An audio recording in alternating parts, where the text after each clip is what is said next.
So testing season is upon us, which means that you might be feeling a little bit anxious, you might be feeling excited, and whatever big emotion that you might be feeling right now is normal. So when you take your test, it's really important to remember that you are more than just this test. The test is really just an opportunity for you to show what you know.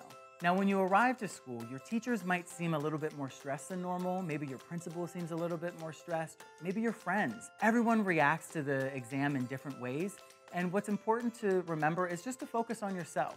Take some time to just put your hand on your heart and focus on your breath. Taking a deep breath in and a deep breath out. And what that does is it allows us to check in with ourselves.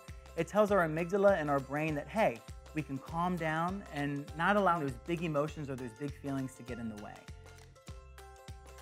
So answer about 5 to 6 questions, and after 5 to 6 questions, put their hand underneath their desk and shake their wrist. And what that does is it brings movement to our body. It allows blood to circulate through our body. It helps oxygen get to our brain, which helps to think a little bit better and helps us to focus on our exam and helps us to focus on our test. Another thing that you could do is the 3-2-1 strategy during your exam. You could look around the room and find 3 things that you notice on the wall, 3 things that you might hear in the room, and maybe 3 things that you smell. What that does is it helps us to focus our attention back on our test.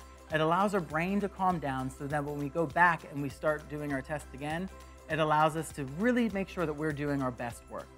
So as soon as the test is over and as soon as you know that you did your best work, close the book, hand in your test, and then move on to the next thing. If you start talking with your friends and you start second-guessing yourself, there's no way that you can go back and change any of your answers anyway. So then you're having all these negative emotions or you're having these big feelings, and there's nothing that you can do about it.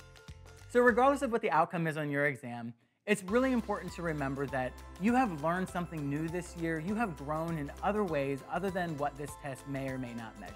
Maybe you're very musical. Maybe you love to sing. Maybe you are great at playing an instrument. Whatever your special skill or your special talent is, making sure that you highlight to yourself what you do that is great and what you do that is awesome. How have you contributed something positive to your classroom or to your friend group or to your family this year? And really making sure that when you take your exam, remembering that this is just a small little snapshot of your entire school year. So, good luck on your test, do your best, and it's time to show what you know. Good luck, y'all.